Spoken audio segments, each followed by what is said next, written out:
oleh Allah kepada mereka. Nah, pada ayat ini, Ali Imran ayat 81 ini juga sudah pernah saya bahas. Di situ ada 3 kata yang akan saya uraikan pada malam hari ini. Yang pertama adalah kata mizaq. Di dalam Al-Quran, terjemahan Ibrani, itu disebut dengan berit rawah, yakni perjanjian agung yang amat dahsyat. Jadi Tuhan berfirman dengan menggunakan istilah mizaq ini, itu merupakan isyarat betapa pentingnya perjanjian ini, yang meneguhkan kepada kita bahwa perjanjian diikat oleh Allah dan juga kepada para nabi-nabi itu sebenarnya bukanlah perjanjian biasa, melainkan sebuah perjanjian yang sangat-sangat luar biasa dan sangat serius. Yang kedua, adanya kata al-nabiyyin. Jadi kata ini secara literal ditujukan kepada semua nabi-nabi yang sudah dikenal. Jadi istilah al-nabiyyin itu jelas merupakan nabi-nabi yang dikenal oleh ahli kitab. Ya, sebagaimana nabi-nabi yang menorehkan sejarah ya secara de facto sebagai sosok nabi-nabi yang historis, dan Islam, Yahudi bahkan Kristen pun tahu tentang nabi-nabi ini. Lalu kemudian yang ketiga adalah kata rasul di ayat ini. Ya, di ayat ini ada kata rasul. Secara literal bermakna utusan atau rasul, sejajar dengan bahasa salihah di dalam bahasa Ibrani. Nah, lalu kemudian mengapa ada perbedaan penggunaan bahasa atau kata rasul dengan seluruh nabi-nabi atau al-nabiyyin dalam ayat ini?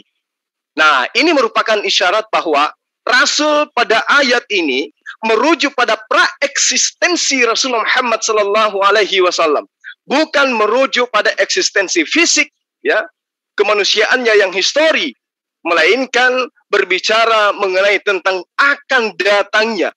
Jadi saya ulang lagi, bukan merujuk pada eksistensi fisik kemanusiaannya yang histori yang lahir pada tahun 571 Masehi. Karena itulah kemudian Al-Quran menceritakan tentang praeksistensi Rasulullah Muhammad SAW, di mana Allah mengangkat perjanjian bersama dengan para nabi-nabi. Nah, ini yang akan kita uraikan, praeksistensi sang Rasulullah Muhammad SAW, dan yang kemudian eksistensi kemanusiaan Rasulullah Muhammad SAW berdasarkan apa yang tertuang di dalam ayat Ali Imran ayat 81 ini. Jadi isi perjanjian agung itu sendiri akan kita bahas yang merujuk kepada Rasul Muhammad SAW sebagai pribadi berpraeksistensi. Oke, sorry. Terima kasih. Lanjut. Mas Yuma. Sudah riset. Silakan Mas Kiri untuk opening selama 5 menit ke depan. Monggo. Ya, untuk opening ya. Pertama, judul yang diberikan di YouTube itu menjawab tantangan pendeta Gary Aceh itu tidak tepat. Karena ceritanya adalah Pak Zulkifli menyodorkan barang siapa yang mau berdialog dengan Pak Zulkifli silakan aja berikan temanya. Jadi sebenarnya bukan saya yang istilahnya menantang, saya hanya menyanggupi aja Pak Jul membebaskan orang untuk mengajak dialog sama dia, lalu saya mengajukan diri dan diterima. Jadi nanti tolong dikoreksi juga, itu judulnya salah, bukan menjawab tantangan. Jadi tulis saja dialog tentang praekstensi, itu aja. Jadi yang pertama. Yang kedua, saya menyayangkan juga tidak ada perwakilan Yahudi, karena Yahudi memegang peranan penting di sini kalau membahas praekstensi.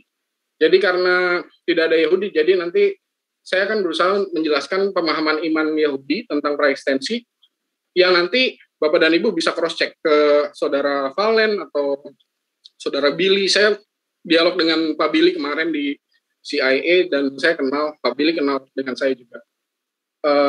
Itu yang kedua. Lalu kemudian ke materi pembahasan, paling nggak saya mau mendasarinya gini, tentang definisi. Kalau berbicara tentang praekstensi, maka yang dimaksud praekstensi adalah keberadaan sebelum dilahirkan ke dunia. Saya paham Pak Zulkifli menyebut surat 2 ayat 81 ya. Surat 3 ayat 81, Ali Imran ayat 81, ya itu betul tentang praekstensi. Tetapi juga perlu dibahas surat 7 ayat 172. Itu nanti yang mohon juga dibahas. Kalau di dalam pemahaman iman Kristen, yang dikatakan praekstensi adalah keberadaan sebelum dilahirkan ke dunia. Nah, yang perlu kita pahami, adalah saya mau menariknya dari saat Allah menciptakan alam semesta ini. Sewaktu alam semesta ini belum ada sama sekali dan hanya ada Allah, dan kemudian itu ditanyakan kepada iman Kristen, di mana firman Allah, maka jawaban iman Kristen adalah firman Allah itu berada di dalam diri Allah, bersama-sama dengan Allah. Maka disitulah keesaan Allahnya tetap ada, bahwa Allah di dalam dirinya ada firman Allah. Lalu kemudian firman Allah itu turun ke bumi, ini konsep turunnya firman Allah, dan ini konsep yang Alkitabiah, karena di Perjanjian Lama ada, lalu kemudian di Perjanjian Baru ada, dan kemudian kalau di dalam iman Kristen, firman Allah ini menjadi manusia. Nah, kenapa praekstensi menjadi bahasan yang penting? Karena praekstensi Yesus dan kemudian membandingkannya dengan praekstensi umat manusia keturunan Adam, di situ jadi dapat perbedaannya antara Yesus sebagai, kalau iman saya ya, ini saya nggak ngomong tentang iman yang lain, iman saya. Kalau di dalam pemahaman iman Kristen, Yesus itu bukan berasal dari Adam, tetapi Yesus itu keluar dari Allah dan turun menjadi manusia. Tetapi kalau misalnya umat manusia keturunan Adam, konsepnya selalu Allah menciptakan Adam dulu. Adam itu diciptakan dari tidak ada menjadi ada. Lalu kemudian di dalam diri Adam, nah ini makanya perlu di cross check ke Yahudi, karena saya membaca dokumen-dokumen Yahudi memang mengatakan begitu. Di dalam diri Adam itu terdapat seluruh praeksistensi umat manusia yang nanti dilahirkan ke dunia. Anda bisa membacanya di Kabalah atau di Mishnah, ada keterangan tentang hal itu. Dan kemudian di dalam Alkitab, di dalam Perjanjian Lama, dijelaskan juga bagaimana perjalanan praekstensi. Bahwa praekstensi itu berjalan melalui sperma. Contohnya di Kejadian 5 ayat 1 sampai dengan 3. Di situ dikatakan bukan Abraham, Adam memperanakkan Set. Nah, kata memperanakan ini dalam bahasa Ibrani-nya yalat. Adam meyalat Set. Jadi, kalau di dalam pemahaman Alkitab, Perjanjian Lama, orang Yahudi, bagaimana praeksistensi manusia itu menjadi eksistensi, dilahirkan ke dunia, maka ada malaikat yang namanya malaikat Lailah membawa praeksistensi itu dan kemudian ditaruh di sperma. Makanya di Kejadian 5 ayat 1 sampai dengan 3 dikatakan Abraham meyalat karena yang punya sperma adalah Adam, bukan Hawa. Dan dari Adam itu maka ada umat manusia keturunan Adam. Jadi kerangka dasarnya di situ.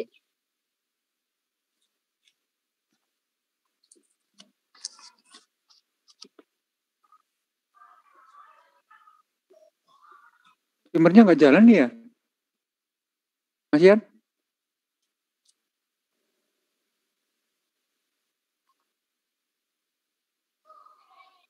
Mas Ian? Timernya mancet ini sepertinya.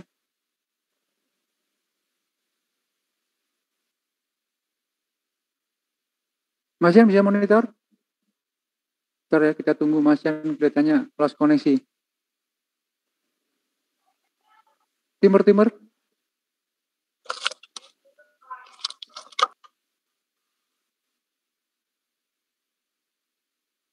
Di reset dulu, Mas Ian.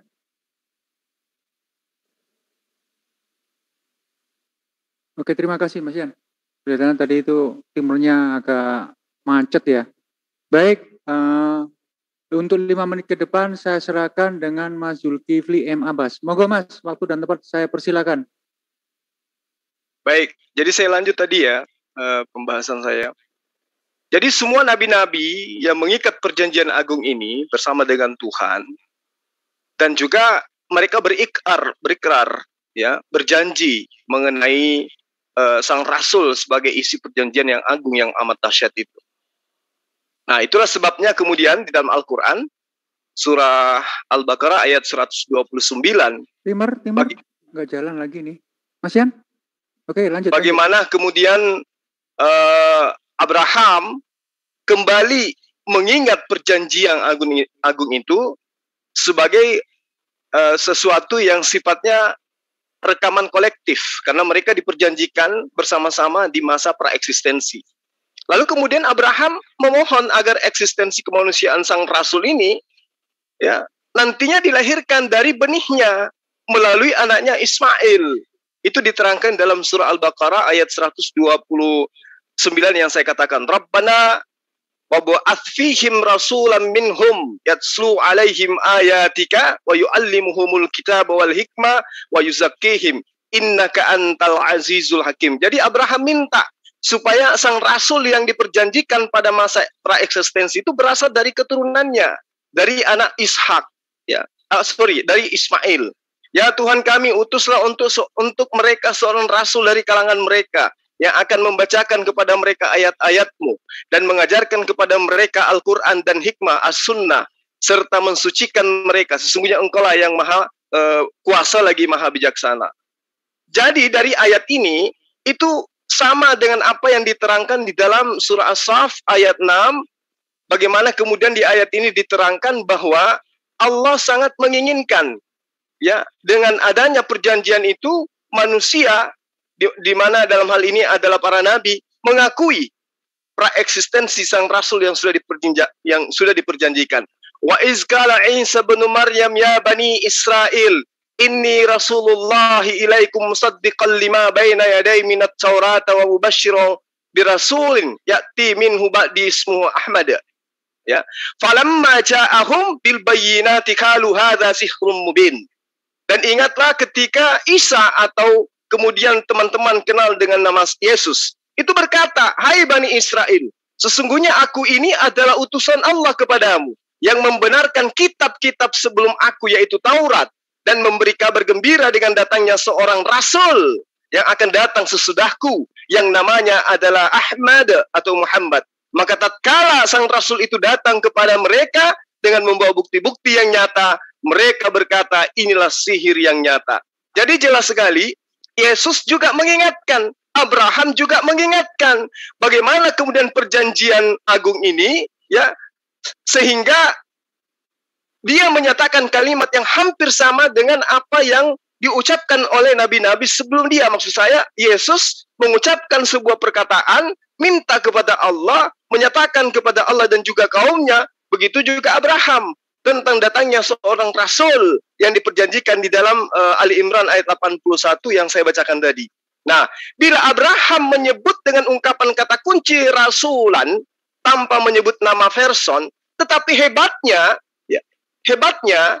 tugas agung yang eksklusif kemudian dari sang person yang dimaksud yakni wa yuzakkihim ya yang bermakna dan penghapus dosa mereka atau dan yang membersihkan dosa mereka dan mensucikan dosa mereka, maka Yesus justru menyebut dengan ungkapan kata kunci rasulan sekaligus menyebut namanya.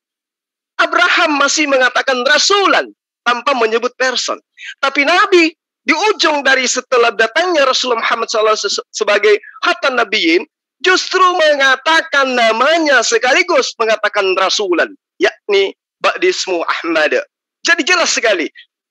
Meskipun kemudian Yesus tidak menyebutkan tugas agung ya, yang eksklusif dari sang rasul ini, namun Abraham jauh lebih menekankan kembali tentang tugas pokok daripada sang rasulan. Jadi dua nabi ini menekankan tentang perjanjian kekal Allah kepada nabi-nabi akan datangnya sang rasul. Ya, ini yang perlu saya pahamkan. Yesus tidak menyebutkan tugas agung yang eksklusif dari sang rasul. Abraham tidak menyebut nama sang rasul, sedangkan Yesus menyebut nama sang rasul tersebut. Ini merupakan bukti konkret bahwa Abraham dan Yesus sebenarnya mengenal praeksistensi Rasulullah Muhammad SAW sebelum kelahirannya, sebelum eksistensinya sebagai manusia. Ini yang perlu saya pahamkan kepada sahabat-sahabat. Jadi ketika tadi ada yang mengatakan tidak ada praeksistensi, alhamdulillah, ya Al-Quran menerangkan begitu tegas. Bahkan kalau kita ingin lebih jauh, di dalam Yohanes 1 ayat 27, kisah para rasul 7 ayat 37, kisah 3:22 sampai ayat 23, semua bercerita tentang sang Rasul Muhammad Sallallahu Alaihi Wasallam. Silakan. Terima kasih Mas Yuma. Silakan Mas Keri. Di sini juga ada teman kita dari Yahudi, Mas Billy. Barangkali nanti perlu dibuat referensinya. Silakan 5 menit ke depan untuk Pendeta Giri. Monggo Mas.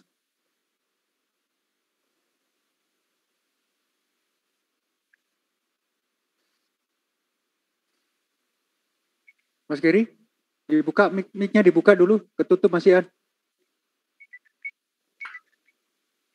Oh iya. Shalom Pak Billy.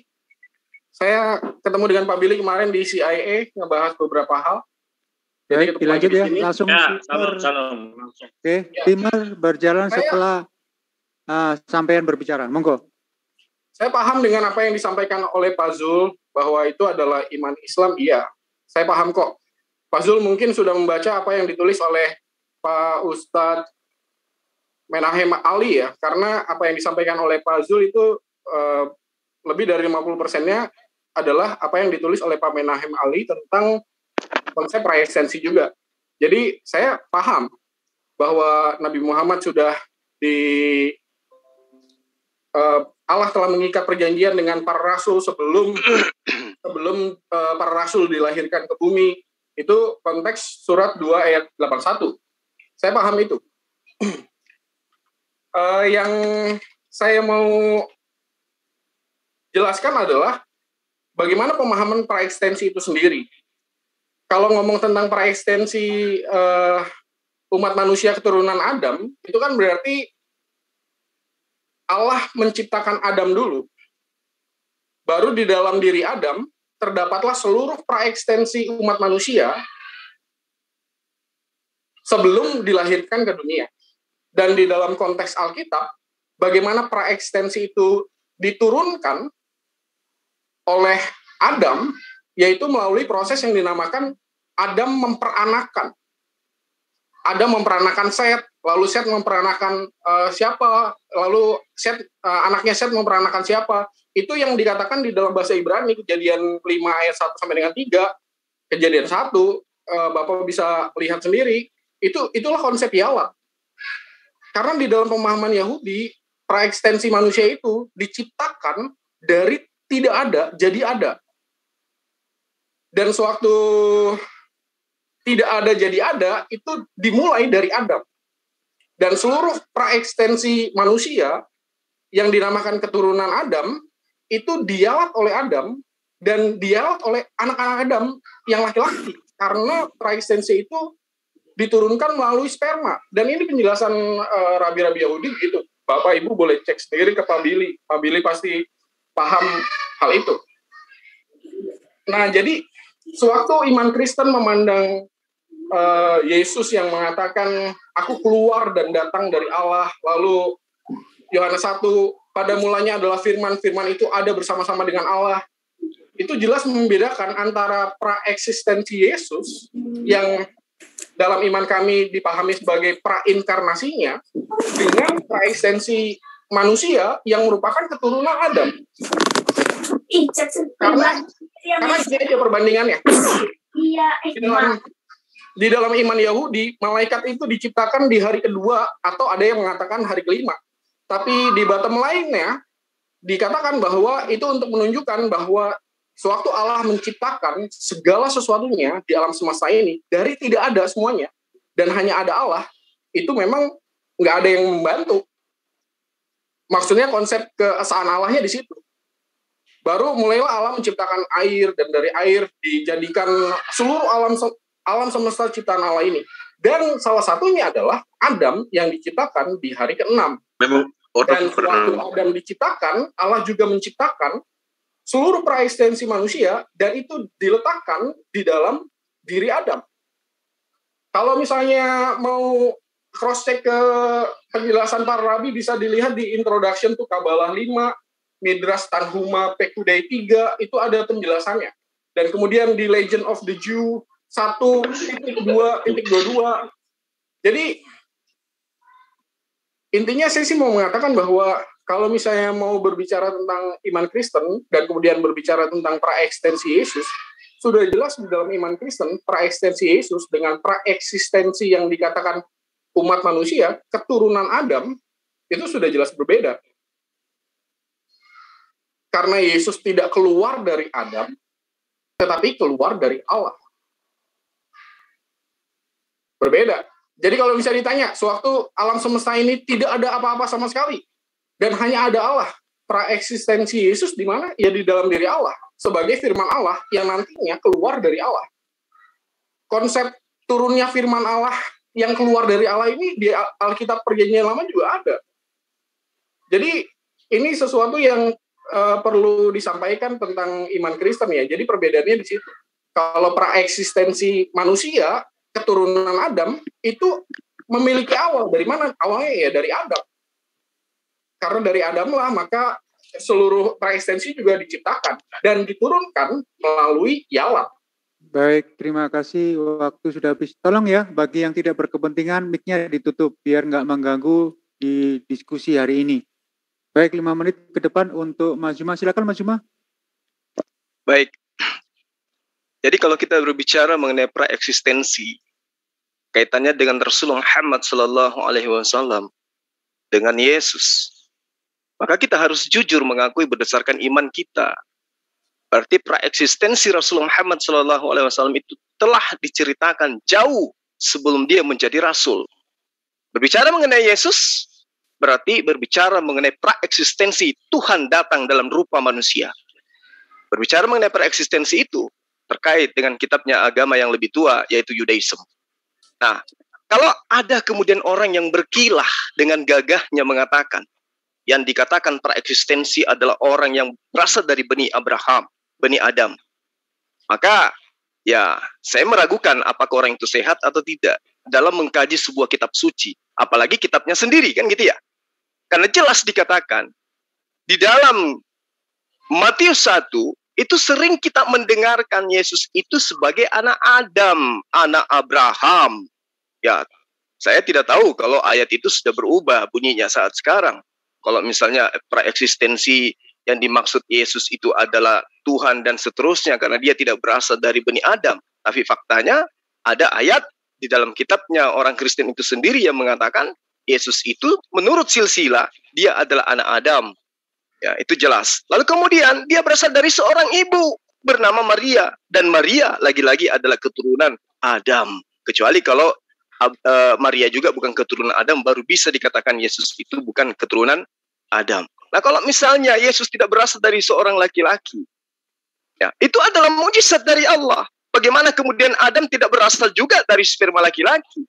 Demikian juga Maria.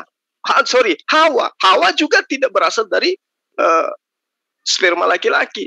Demikian juga Melkisedek. Melkisedek juga tidak berasal dari sperma laki-laki. Jadi kalau itu yang dianggap sebagai praeksistensi, maka harus disadari, berbicara mengenai praeksistensi, oknum yang ada pada saat ini di hadapan kita harus berdasarkan dengan itu. Yesus dituhankan, praeksistensi Tuhan sebelum menjadi manusia itu sudah dijelaskan. Adakah di kitab sebelumnya? Kalau Rasulullah Muhammad SAW seperti yang saya terangkan tadi sudah jelas. Bagaimana kemudian Abraham meminta dengan penuh kerinduan kepada Allah agar sosok yang praeksistensi itu muncul dari Bani Abraham itu sendiri melalui anaknya Ismail. Begitu juga Yesus. Ya, Yesus juga mengenal praeksistensi Rasulullah Muhammad SAW sehingga beliau sendiri menyebutkan nama person yang ada pada sang Rasul kemudian, yang dinubatkan kepada sang Rasul kemudian. Sang Rasul ini sebenarnya sudah ada sebelum Abraham ada. Tertuang di dalam surah Al-Baqarah ayat 129 yang saya katakan tadi. Bahwa kemudian Allah menerangkan bagaimana orang-orang yang diperjanjikan oleh Allah di dalam perjanjian Ali Imran 81 itu meminta supaya sang Rasul itu ada, datang dari keturunan Abraham itu sendiri. Ya Tuhan kami, utuslah untuk mereka seorang Rasul dari kalangan mereka yang membacakan kepada mereka ayat-ayat Engkau dan mengajarkan kepada mereka Al-Quran dan hikmah atau sunnah, serta mensucikan mereka. Sesungguhnya Engkau lah yang maha kuasa lagi maha bijaksana. Jadi ini sangat nyata bahwa baik Abraham maupun Isa atau Yesus itu kembali mengukuhkan perjanjian Allah dalam Ali Imran 81 agar Allah kemudian mengutus sang Rasul, dan tidak lain dan tidak bukan adalah Rasulullah Muhammad SAW. Pertama, kata rasulan yang mengisyaratkan praeksistensi sang Rasul.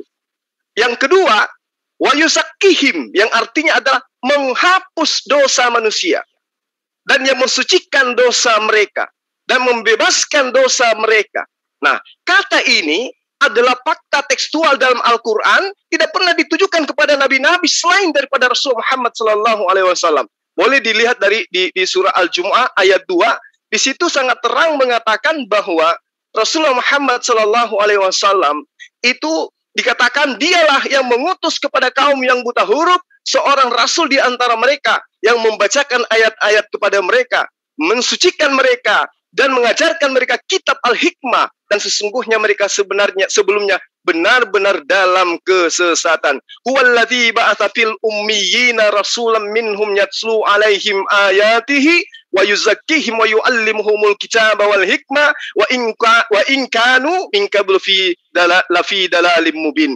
Jadi Rasulullah Muhammad SAW, kerasulannya, kenabiannya sudah diceritakan praeksistensi. Tapi Yesus tidak pernah diceritakan praeksistensi ketuhanannya. Demikian. Baik, terima kasih Mas Zuma yang telah memberikan komentarnya.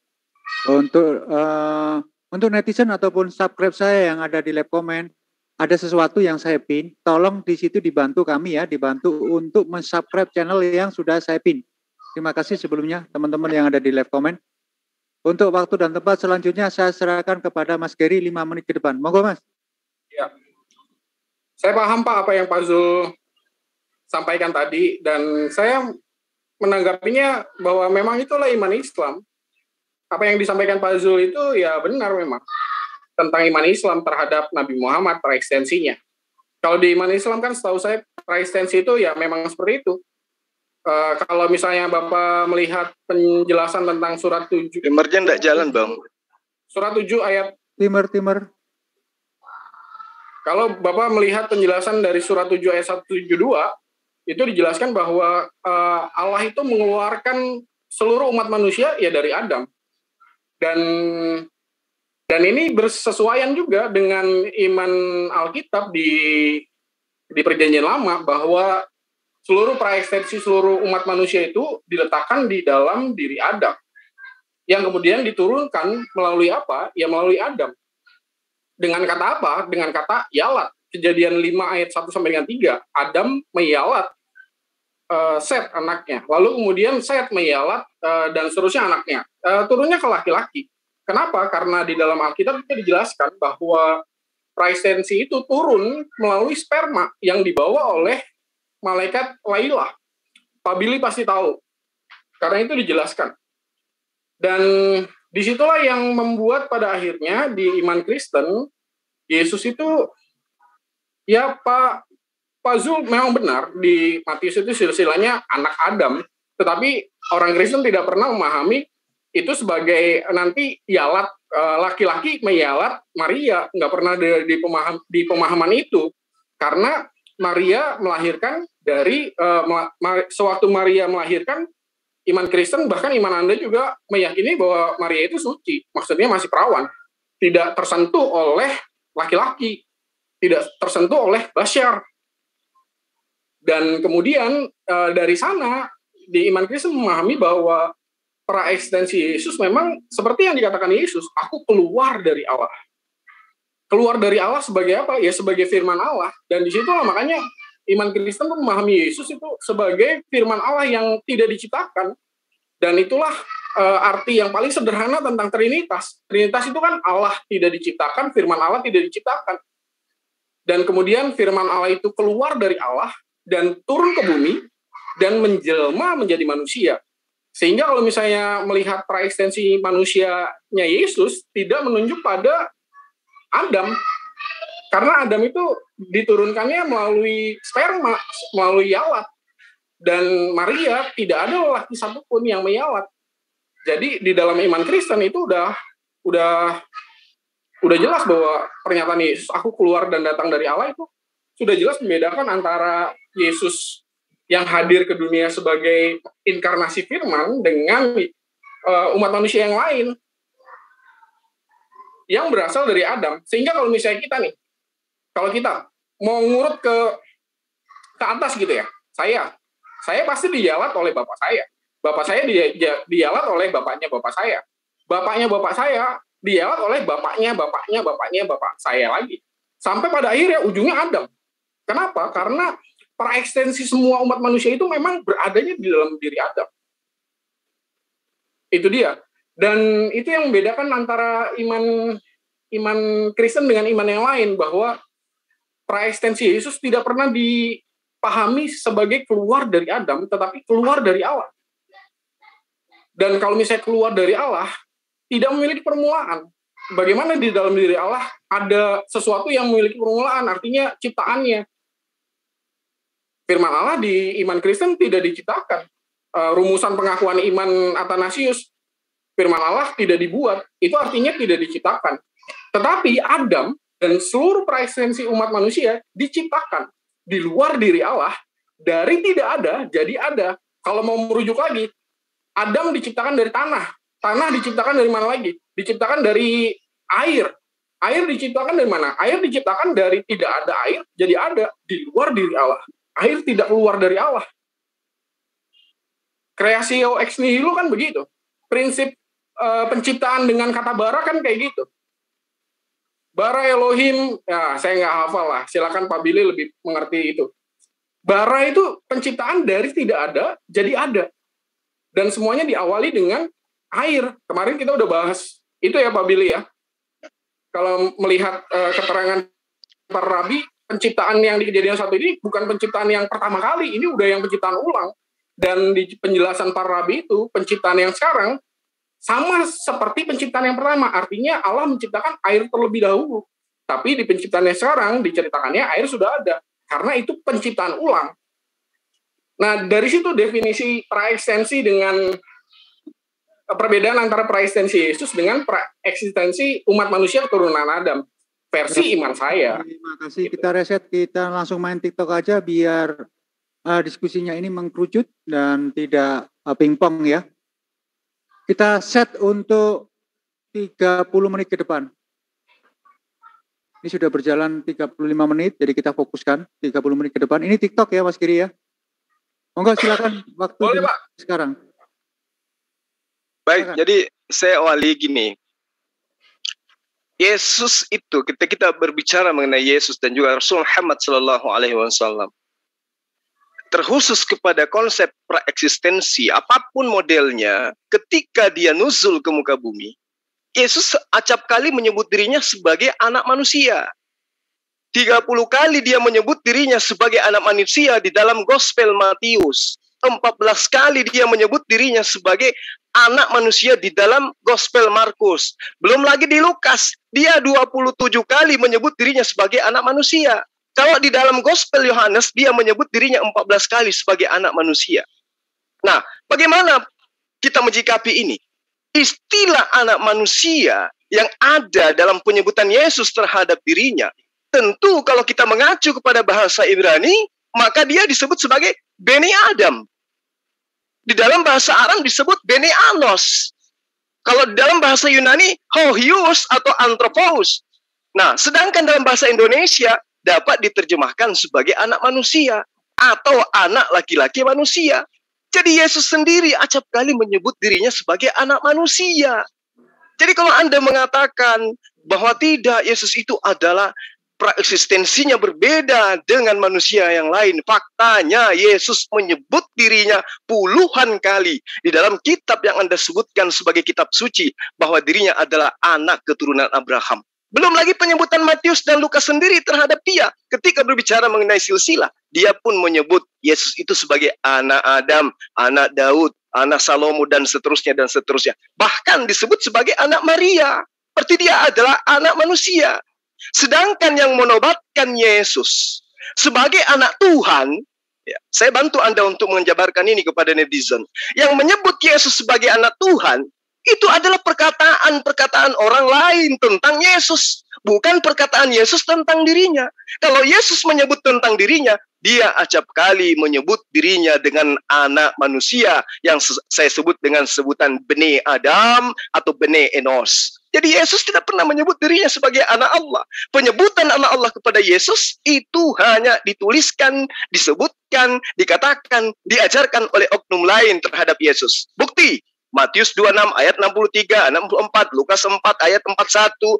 Itu semuanya penamaan-penamaan orang terhadap Yesus. Belum lagi kalau Anda bercerita tentang peran daripada iblis tentang pengajaran kekristenan akan Yesus.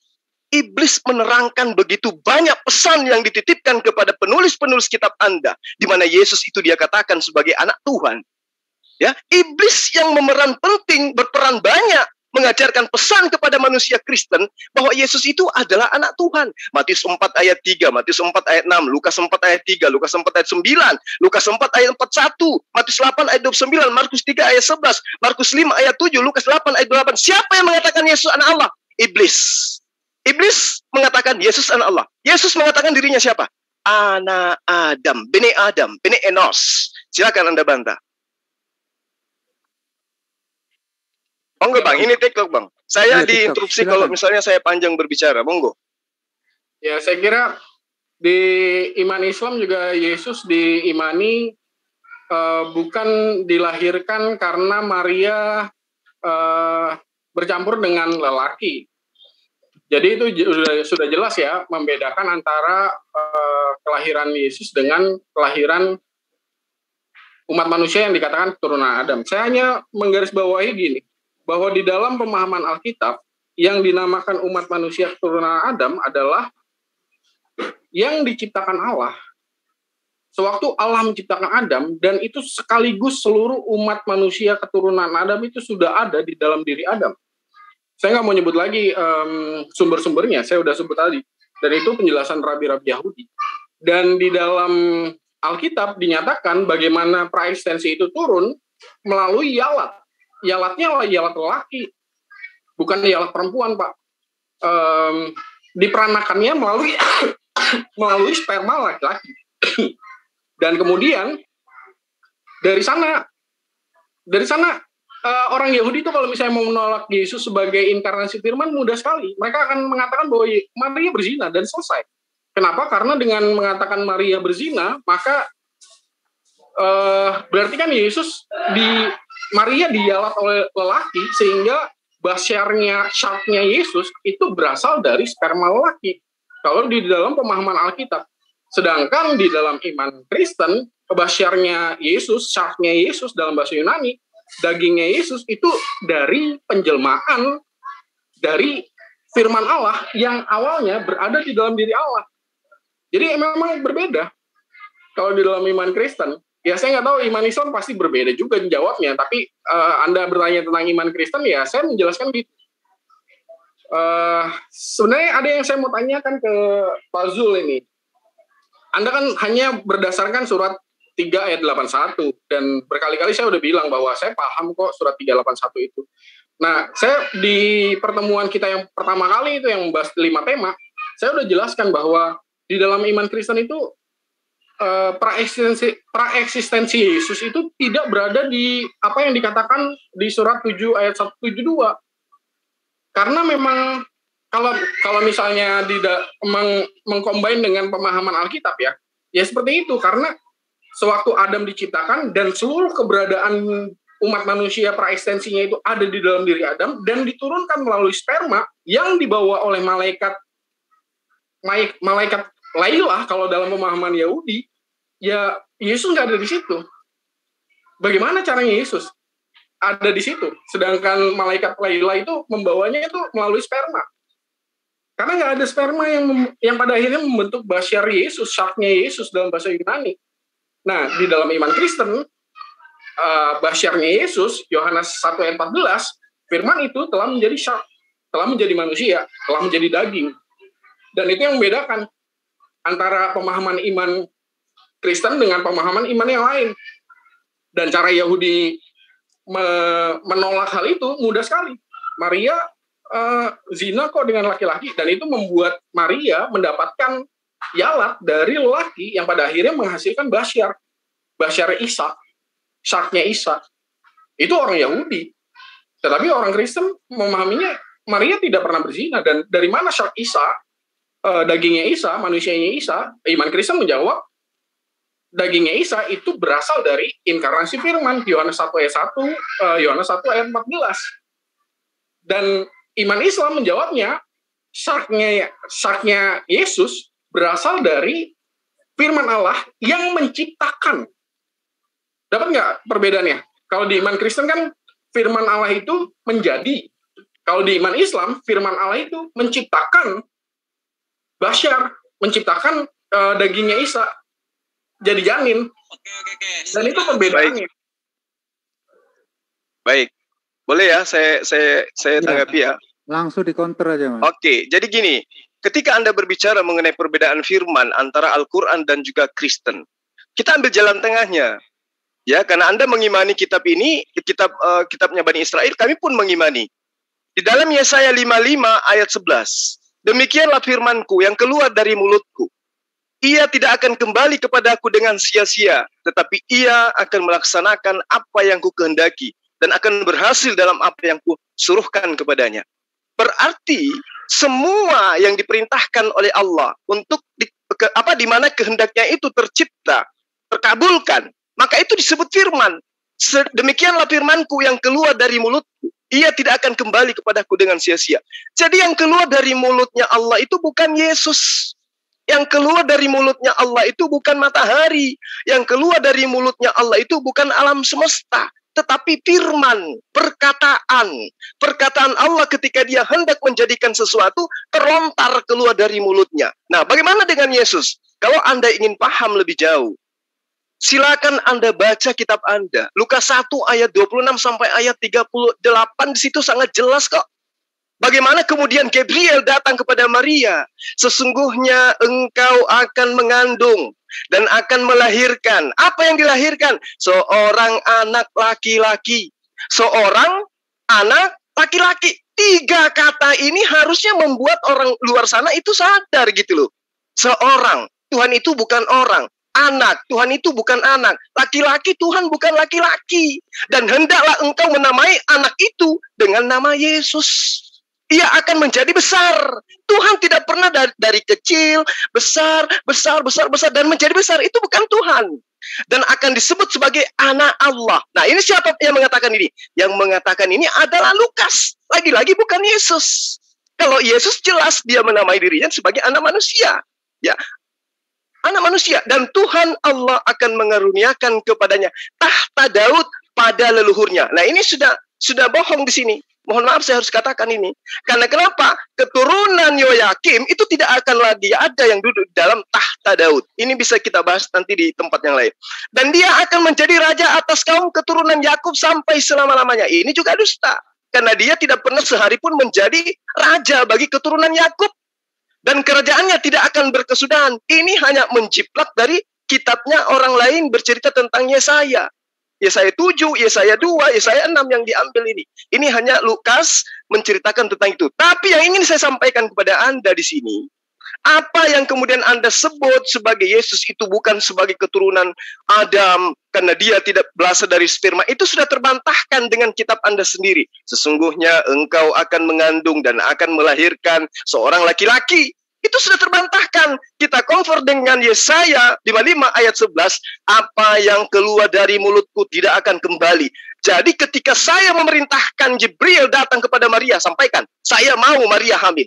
Apa yang terjadi? Maria hamil, tapi tidak ada suaminya. Meski, karena aku yang menghendaki, firmanku tidak akan kembali kepadaku dengan sia-sia sebelum terjadi apa yang kusuruhkan. Jadi Maria itu hamil hanya karena keajaiban, mukjizat dari Sang Tuhan.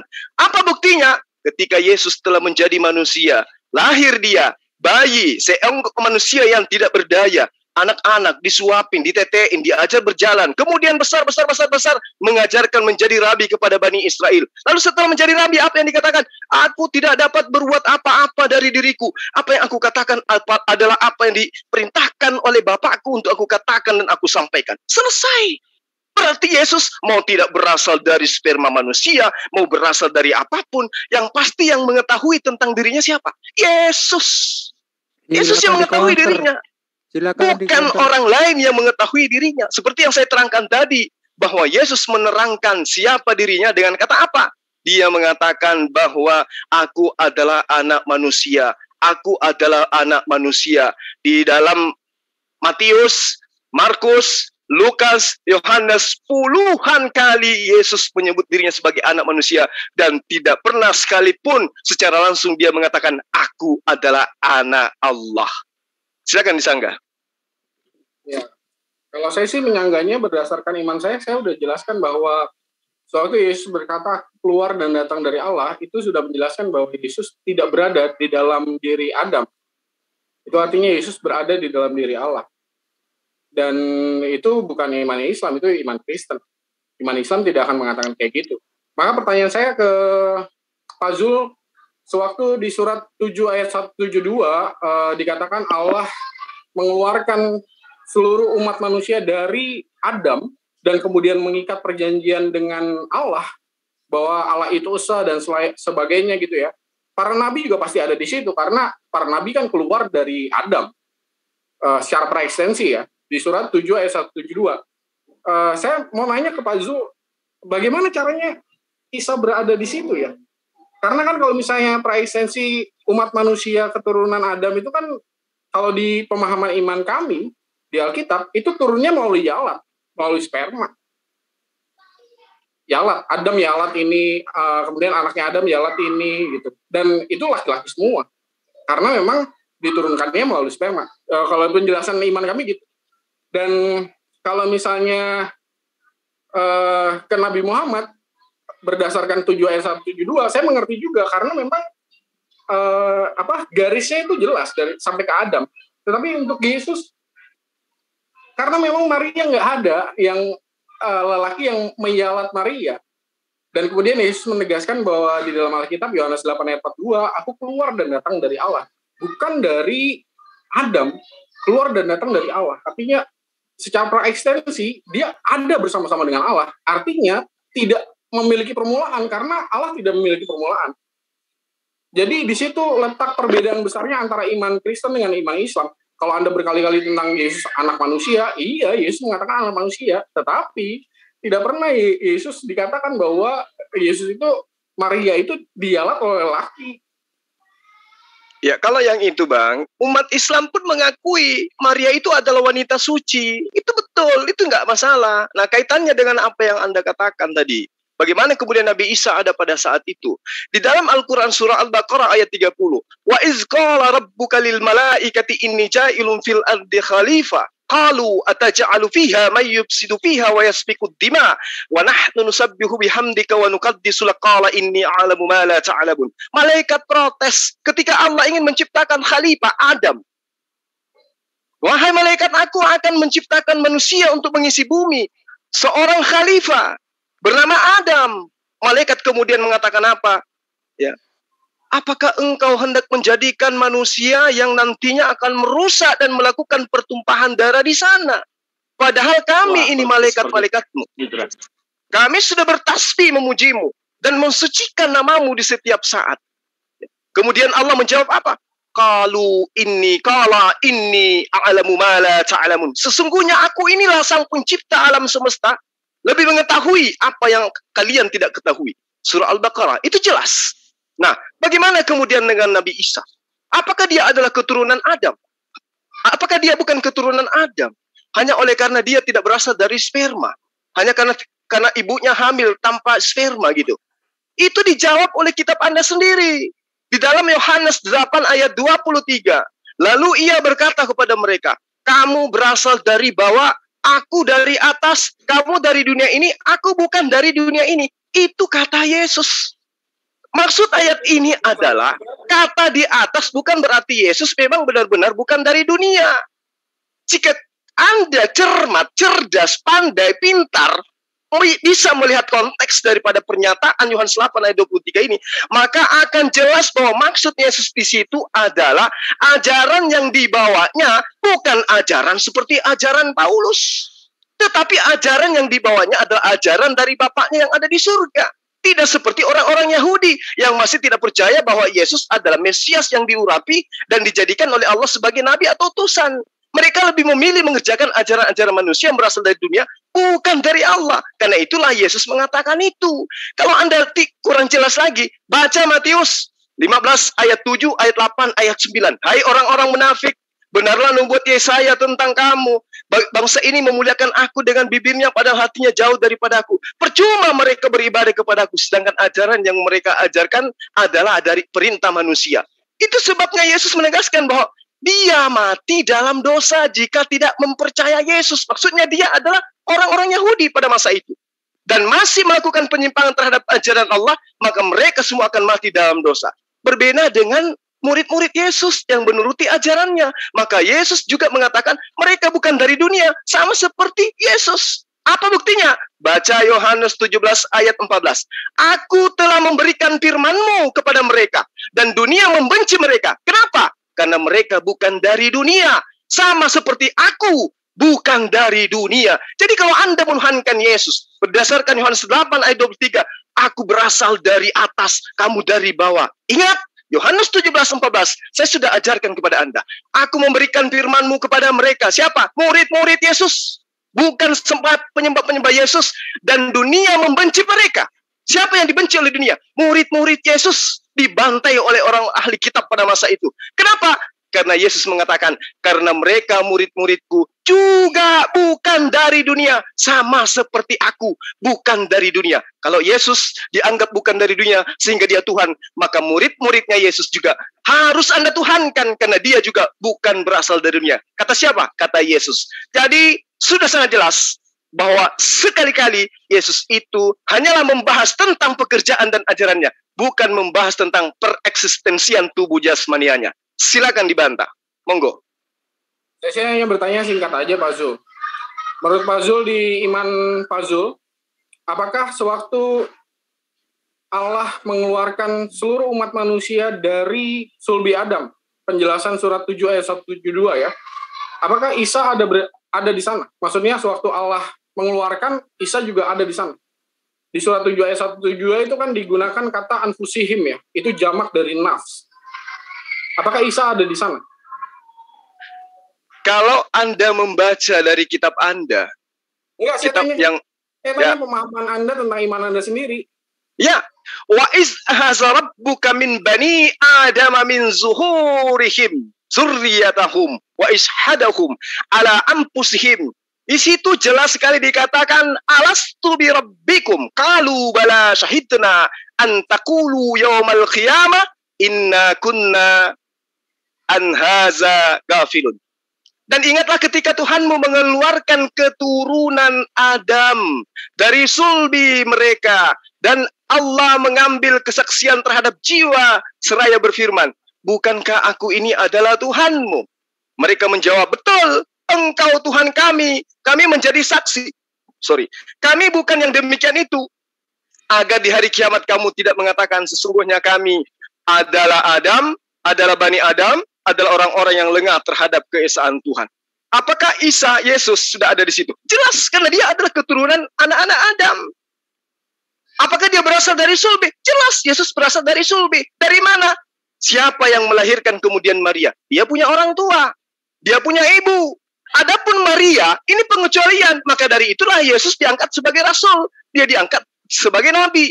Makanya di dalam Al-Quran surah Maryam dikatakan, qala inni abdullah atani al-kitab wa ja'alani nabiyyan. Siapa yang berkata seperti itu? Nabi Isa alaihissalam. Apa yang dikatakan? Sesungguhnya aku ini adalah hamba Allah. Dia memberiku Injil, Alkitab, dan dia menjadikan aku seorang nabi. Itu perkataannya. Kalau Anda mengatakan tentang Al-Quran, surah Al-Araf ayat 172, Yesus sendiri yang menjawabnya di dalam surah Maryam ayat 30. Qala inni a'budullah atani al-kitab wa ja'alani nabiyyan. Aku ini adalah seorang nabi. Aku ini adalah hamba Allah. Ya, jadi Yesus mengatakan dirinya adalah hamba Allah. Itu tidak bisa dipungkiri. Al-Quran mengajarkan itu. Al-Quran yang telah menerangkan itu. Bukan saya, tapi Al-Quran. Anda mencoba untuk mengambil Al-Araf, dijawab juga oleh Yesus itu sendiri. Di dalam pernyataannya surah Maryam ayat 30. Bahwa sesungguhnya aku ini adalah utusan Allah. Aku ini adalah hamba Allah. Belum lagi ketika dia mengatakan, ya Bani Israel, ini Rasulullahi ilaikum. Ya Bani Israel, sesungguhnya aku ini adalah utusan Allah kepadamu. Itu Yesus katakan atau Isa katakan kepada Bani Israel. Jadi sempurna. Ketika Al-Araf mengatakan keturunan Adam, Yesus, Isa masuk di dalamnya. Karena dia berasal dari keturunan Maria. Anda mengatakan Yesus adalah firman. Betul. Kenapa dikatakan Yesus itu adalah firman? Karena dia berasal dari kehendak Allah. Apa buktinya? Saya sudah terangkan Anda dalam kitab Lukas 1, ayat 26 sampai ayat 38. Bagaimana Gabriel datang memberitakan tentang kehamilan Maria. Maria mengatakan, bagaimana mungkin aku hamil? Saya belum pernah tersentuh oleh seorang laki-laki pun. Tapi apa kata Gabriel? Allah yang menghendaki. Artinya memang betul Yesus itu adalah lahir mukjizat karena Allah yang menghendaki. Yesaya 55 ayat 11, apa yang keluar dari mulut Allah tidak akan kembali dengan sia-sia sebelum Maria hamil. Nah, setelah hamil apa yang terjadi? Punya darah, punya daging, punya tulang. Asalnya dari mana? Dari saripati yang ada di dalam tubuh Maria. Apa buktinya? Diproses 9 bulan. Apa bukti konkretnya? Lahir dia. Menjadi apa? Menjadi manusia. Berperilaku dia sebagai apa? Manusia. Ajarannya, dia manusia. Ketika dia mengajarkan menyembah kepada hanya Allah, apa yang dia katakan? Apakah Allah itu bagian daripada dirinya? Tidak. Mana buktinya? Yohanes 17 ayat 3. Apa bunyinya? Hidup kekal itu adalah mereka mengenal Engkau Allah, satu-satunya Allah yang benar. Kalau berbicara mengenai satu-satunya, berarti tidak ada dua-duanya, apalagi tiga-tiganya. Nah, pada saat Yesus mengatakan itu, dia sebagai apa? Dan mengenal aku sebagai utusanmu. Selesai. Berarti Yesus pereksistensinya hanya sebagai nabi. Dia diutus kepada Bani Israel untuk mengajarkan Bani Israel kembali kepada hukum Torah, tidak pernah mengajarkan Bani Israel untuk menjadi orang Kristen, apalagi menyembah dirinya. Silakan disanggah. Ya, kalau saya sih menyanggahnya, kalau misalnya Anda mengatakan bahwa Isa Al-Masih praekstensinya berada di sulbi Adam, surat 7 ayat 172, ya di iman Kristen nggak ada di situ, Pak.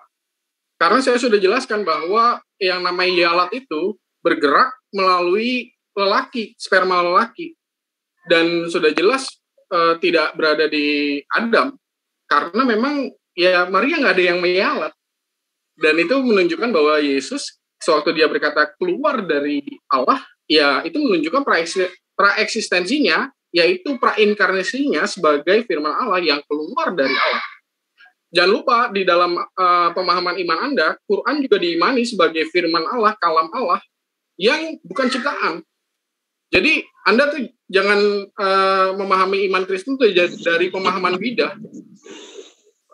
Pemahaman iman Kristen itu dari turunnya firman Allah. Allah menurunkan firman Allah. Allah bukan ciptaan. Firman Allah bukan ciptaan. Sehakikat. Bisa dibedakan, tetapi Anda tidak bisa memisahkan hakikatnya. Karena hakikatnya sama. Bukan ciptaan. Jadi kembali lagi, kalau Anda menegaskan bahwa di iman Anda ya, Isa berada di sulbi Adam, surat 7 ayat 172, saya menegaskan bahwa di iman Kristen, Yesus tidak berada di situ.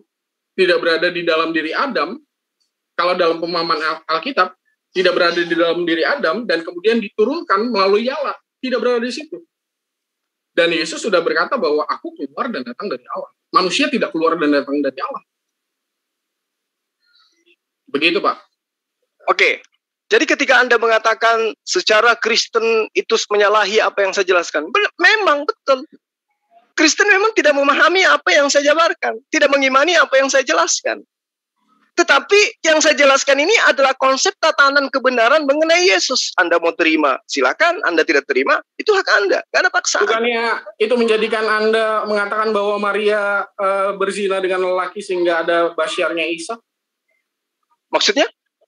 Ya, sewaktu Anda mengatakan bahwa Isa ada di surat 7 ayat 172, sewaktu Allah mengeluarkan seluruh umat manusia, itu tidak secara tersirat Anda mengatakan bahwa Maria ini diyalat oleh lelaki? Oh, tidak. Di dalam kitab Anda aja tidak mengatakan itu. Malah dia mengatakan, bagaimana mungkin aku hamil, saya tidak pernah disentuh oleh laki-laki. Lalu Maria mengatakan gini, sesungguhnya aku ini adalah hamba Tuhan. Jadilah padaku menurut perkataanmu itu, menurut malaikat yang datang kepadanya. Lalu Gabriel meninggalkan dia. Apa yang terjadi kemudian? Hamil dia. Lalu yang apakah ada beratnya bagi Allah yang Maha Kuasa menciptakan seseorang lahir tanpa ayah, gitu loh? Apakah Allah tidak bisa? Sehingga orang yang lahir tanpa ayah kemudian diembel-embelin itu adalah Tuhan. Sementara di dalam kitab Anda, Ibrani 7 ayat 3, Melkisedek tidak berbapa, Melkisedek tidak beribu, tidak bersilsilah. Harinya tidak berawal dan hidupnya tidak berkesudahan. Karena dia dijadikan sama seperti anak Allah. Ia tetap menjadi imam sampai selama-lamanya. Ini luar biasa ini. Melkisedek tidak berbapa, tidak beribu, tidak bersilsilah. Yesus silsilahnya disebutkan anak Adam. Jadi kayak mana Anda mau mengatakan bahwa Yesus itu tidak bercerita tentang praeksistensi kemanusiaannya, sementara Yesus datang sebagai manusia. Dia menyebut dirinya sebagai manusia. Dia tidak pernah mengajarkan dirinya adalah Hasem atau Allah yang datang dalam rupa manusia, tidak. Dia tidak pernah mengatakan. Saya kasih contoh. Di surat 19 ayat 17 itu juga ada manusia, Pak. Tapi manusia itu bukan keturunan Adam juga. Jadi Anda nggak bisa serta-merta mengatakan bahwa itu adalah manusia, lalu kemudian Anda menyangkutkan praeksistensinya berada di dalam diri Adam. Surat 19 ayat 17 itu kan malaikat Jibril menjadi manusia gitu kan, dinampakkan menjadi manusia yang sempurna lagi kalau dalam terjemahannya. Ya apakah manusia itu berasal dari sulbi Adam? Ya tidak, karena malaikat diciptakan lebih dulu daripada Adam. Jadi nggak bisa serta-merta sewaktu, ya ini mah beda omongan ya, kalau misalnya akidah Anda mengatakan seperti itu ya silakan, tapi kalau saya sih melihatnya bahwa tidak bisa serta-merta sewaktu ada manusia nih, terlebih sewaktu berbicara tentang iman Kristen terhadap Yesus yang sudah jelas inkarnasi, tidak bisa serta-merta dikaitkan dengan Adam. Karena apa? Karena ya itu tadi, bahwa kalau misalnya prinsipnya praeksistensi itu diturunkan melalui yalat. Kejadian 5 ayat 1 sampai dengan 3, dan yalat itu bergerak melalui sperma lelaki turun kepada lelaki, turun pada lelaki, turun pada lelaki, yang kemudian pada akhirnya Maria ini nggak ada lelakinya, dan itu yang menyebabkan bahwa iman Kristen itu berpegangan pada perkataan Yesus, aku keluar dan datang dari Allah. Jadi kalau Anda ngulang-ngulang tentang anak manusia pasti dari Adam, ya enggak juga. Surat 19 ayat 17 itu manusia bukan dari Adam, Pak. Nah, sekarang ketika Anda mengatakan laki-laki datang menjelma, malaikat datang menjelma menjadi laki-laki di hadapan Maria. Pertanyaan saya, laki-laki ini dilahirkan oleh siapa? Siapa nama bapaknya? Seketika dia menjadi laki-laki, bukan? Nah, apakah setelah dia menjadi laki-laki bahwa dia itu adalah Tuhan? Karena dia tidak berasal dari benih laki-laki. Tidak. Malaikat bisa berubah menjadi laki-laki tanpa ada sulbi, tanpa ada pancaran dari Abraham, dari Adam. Begitu juga Yesus, dia bisa menjadi laki-laki yang tadinya hanya roh. Baik, sepertinya ini sudah mulai seru ini ya. Sayang waktunya ini masih kurang. Kita tambah 20 menit ke depan ya untuk Mas Yul. Boleh Pak, nanti saya minta pandangan dari Pak Billy ya terhadap boleh. iman Yahudi bagaimana tentang praeksistensi ini. Sebelum waktu kalian dijalankan, cross check tentang apa yang saya 20 katakan. menit aja.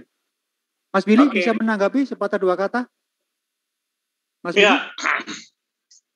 Ya, jadi yang saya tanggapi adalah pertama, Tuhan itu, Hasem itu bukan manusia, itu udah pasti itu. Nah, kedua adalah Hasem menciptakan langit dan bumi itu sendiri dengan kata bara Elohim. Bara itu adalah kata kerja tunggal, jamaknya boru. Jadi dia di situ betul-betul sendiri.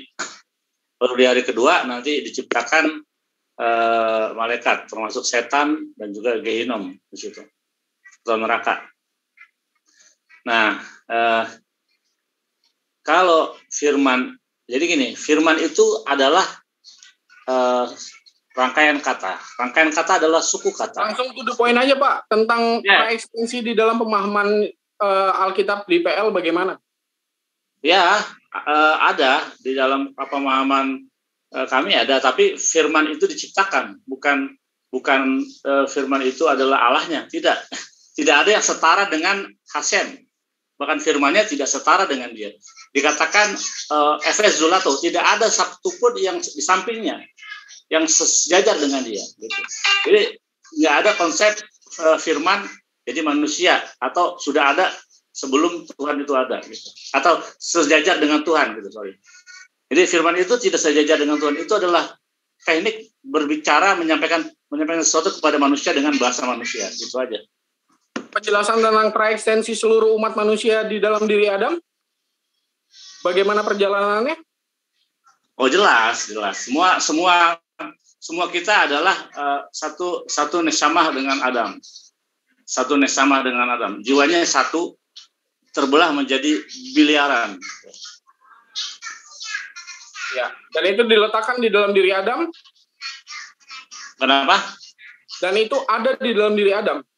Saya baca Ada di dalam Numa PQD 3. Iya, ada di dalam diri Adam. Jadi Lalu bagaimana caranya diturunkan?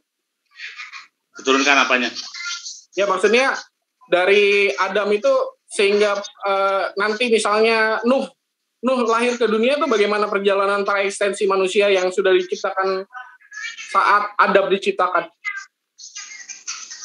Jadi gini, jadi pada Adam diciptakan, Adam kan satu, nefasnya satu ya, itu nefasnya satu, baru tadi ya kamu bilang yulat ya, jadi satu ke bawah sampai dengan sekarang kita semua satu nefas itu, satu jiwa dengan Adam. Nah, makanya satu surat 4 ayat 1 kan sama. Ya makanya kalau Yesus tadi bilang aku anak manusia, benar, karena manusia dalam bahasa Ibrani-nya Adam. Jadi kalau dia bilang aku anak Adam, ya benar. Gitu. Karena manusia dalam bahasa Ibrani Adam. Bagaimana caranya? Nggak ada yang ngialat kok. Kenapa? Bagaimana caranya nggak ada yang ngialat? Iya kan. Tadi kan Yesus mengatakan secara textual proof. Ya, ini kan kita ngomong textual proof. Kalau iman terserah gitu. Tapi kalau textual proof di dalam PB dikatakan dia anak Adam gitu. Di dalam pemahaman iman Yahudi, Maria dicampuri oleh laki-laki atau enggak? Oh, kalau Taurat Yesus, menurut Taurat Yesus, tapi Taurat Yesus itu bukan sumber yang dipelajarin di Sifas. Tapi Taurat Yesus mengatakan kalau dia adalah anak dari Pandera. Maksudnya Maria punya maaf sebelum dilanjut tolong background gitarnya itu dijauhkan ya. Ini nanti kena copyright nanti. Tolong Mas Billy. Iya. Bang Billy, saya boleh nanya nggak, Bang Billy? Ya, boleh. Kan di Kejadian 18 itu kita mengkaji dan mempelajari udah lama ya, udah bertahun ya. Bagaimana kemudian tiba-tiba ada sosok laki-laki yang ditengarai 3 orang yang muncul di hadapan Abraham. Yang saya ingin tahu, apakah laki-laki ini lahir dari seorang wanita dan seorang laki-laki sehingga dia tercipta jadi laki-laki yang datang kepada Abraham? Tentu tidak. Jadi malaikat itu menurut sumber kami bisa berubah menjadi 2 bentuk saja. Pertama menjadi manusia dan juga menjadi angin.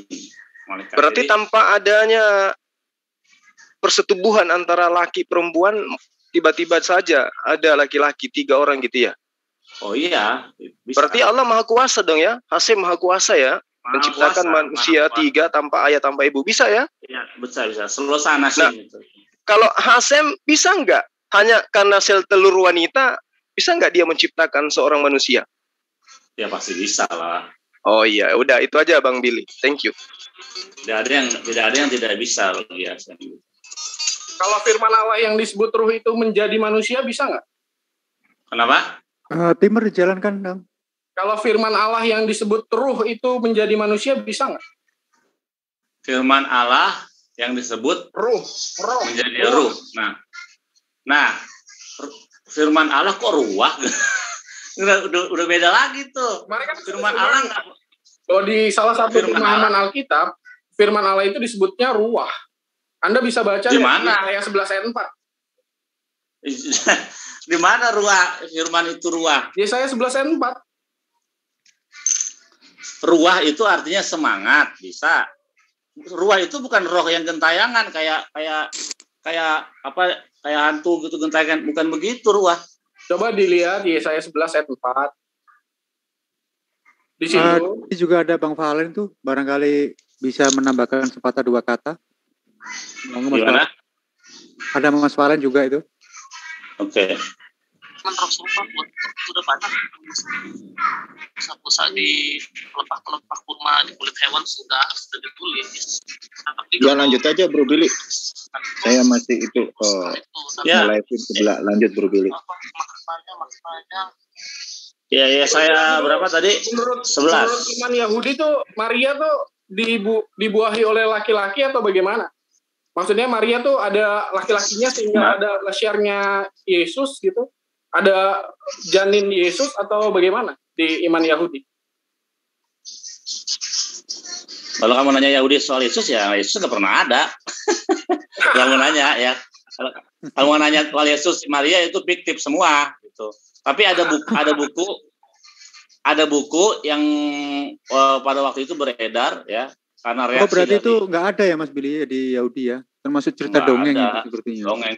Nah, tapi ada buku yang bukan sumber yang dipelajari bukan sumber yang dipelajari di Yeshiva, itu adalah Todot Yesu yang menceritakan bahwa Maria itu diperkosa oleh Pandera. Gitu.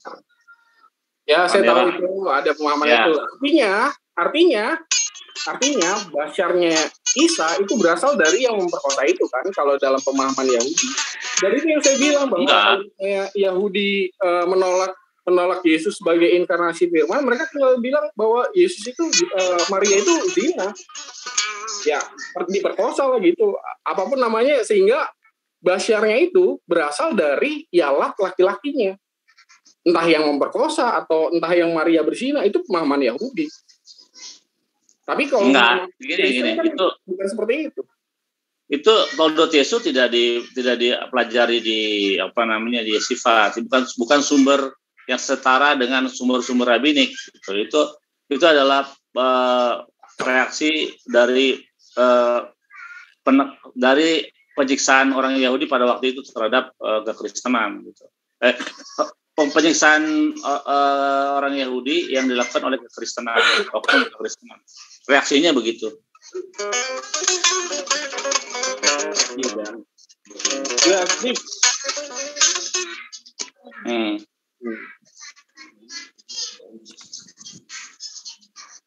Ya, jadi kalau misalnya tanya ke Yahudi tuh harusnya dijelaskan bahwa pemahaman tentang praeksistensi itu ya seperti yang saya jelaskan, karena data-data rabiniknya saya punya. Tapi saya kira sudah jelas ya itu teman Yahudi nggak mengakui Yesus, itu sudah jelas itu dari pernyataan Bang Billy tadi. Cuma ada sebuah buku yang mengatakan Isa itu diperkosa, begitu Bang Billy ya? Iya. Jadi saya kira sudah cukup itu dari Mas Billy ya. Langsung beralih ke Mas Juma aja. Barangkali ada yang mau tambahin Mas Juma? Ya, saya hanya ingin mengatakan bahwa ketika kita berbicara mengenai praeksistensi, baik Rasulullah Muhammad SAW maupun Yesus sendiri, maka kita harus menganalisa, menyampaikan, lalu kemudian menyambungkan, mengaitkan gitu loh. Bercerita mengenai apa yang diceritakan tentang praeksistensi dan setelah eksistensinya, oknum-oknum yang kita bicarakan. Pada malam hari ini saya belum menemukan adanya penjabaran dari sosok pendeta ya, Pak Geri ya, Bang Geri, yang menceritakan tentang praeksistensi Yesus. Dia hanya bercerita tentang Yesus itu tidak berasal dari sperma laki-laki. Hanya itu saja. Dan menghindari ajaran-ajaran Yesus sendiri di dalam kitabnya yang mengatakan kepada Bani Israel ya, bahwa dia itu adalah anak manusia. Anak manusia. Seperti yang saya terangkan tadi. Tidak ada satupun perkataan Yesus yang mengatakan dirinya adalah anak Allah. Ya, tidak ada. Dia senantiasa mengatakan dirinya adalah anak manusia. Di dalam Markus 14 kali dia sebut itu. Di dalam Lukas dia katakan 27 kali. Yang paling banyak di dalam Matius dia mengatakan sebanyak 30 kali. Dia adalah anak manusia. Berarti dia adalah anak Eden. Dia adalah anak Adam. Ya. Ben Adam. Berarti dia adalah anak manusia. Itu tidak bisa terbantahkan. Bahkan Lukas, Matius juga menceritakan silsilah Yesus sendiri dengan mendahuluinya dengan berkata, Yesus adalah anak Adam. Udah selesai. Nah, praeksistensinya mana? Kalau Yesus itu adalah Tuhan, berarti Yesus itu adalah Hasem. Dia itu adalah Allah yang maha tinggi lagi maha suci. Nah, mana dalilnya? Bagaimana cara menjelaskannya? Bahwa Yesus itu tadinya adalah Hasem. Tidak ada iman Kristen mengatakan bahwa Yesus itu adalah Hasem. Yang dikatakan oleh iman Kristen adalah Yesus itu adalah firman Allah yang diutus oleh Allah yang bertahta di singgasana itu di Mazmur dikatakan gitu. Ya Jadi, beda sekte berarti, beda sekte. Sekte Kristen menyatakan beberapa ya Yesus Iya. adalah Hasem. Adalah Hasem, betul. Pak, saya berdasarkan pada pengakuan iman Athanasius. Jadi kalau misalnya Anda katakan beda sekte, sekte itu pengakuan imannya bagaimana? Kalau Anda baca pengakuan iman Athanasius, dijelaskan di sana bahwa ya memang konsepnya gitu. Allah yang bertahta di singgasananya itu ada di Mazmur, lalu kemudian Allah yang bertahta di singgasananya itu menurunkan firman Allah. Dan firman Allah itu yang menjadi manusia. Kalau di konsep iman Anda kan firman Allah menurunkan Quran. Allahnya bukan ciptaan, Qurannya juga bukan ciptaan. Di iman Kristen, Allah menurunkan firman Allah. Allahnya bukan ciptaan. Firman Allahnya bukan ciptaan. Dan firman itu menjadi manusia. Dan ngomong tentang praekstensi manusia yang inkarnasi firman Allah ini, sudah jelas bukan berasal dari apa yang ada di dalam diri Adam. Dan itu udah jelas. Karena firman Allah itu adanya di dalam diri Allah. Makanya tadi saya di awal kan mendasarkannya dengan sewaktu segala sesuatunya belum ada dan hanya ada Allah saja, di mana keberadaan firman Allah, iman Kristen jawabnya ada di dalam diri Allah. Makanya kalau misalnya dibilang iman Kristen itu Tuhannya ada tiga Allah, oh iya bagaimana? Sewaktu segala sesuatu belum ada, Allah satu. Tetapi dari Allah yang satu itu, Allah menurunkan firman-Nya, dan firman-Nya ini selalu sehakikat dengan Allah, bukan ciptaan. Nah, sekarang saya tanya, firman itu apa menurut Anda? Mengulang lagi kan?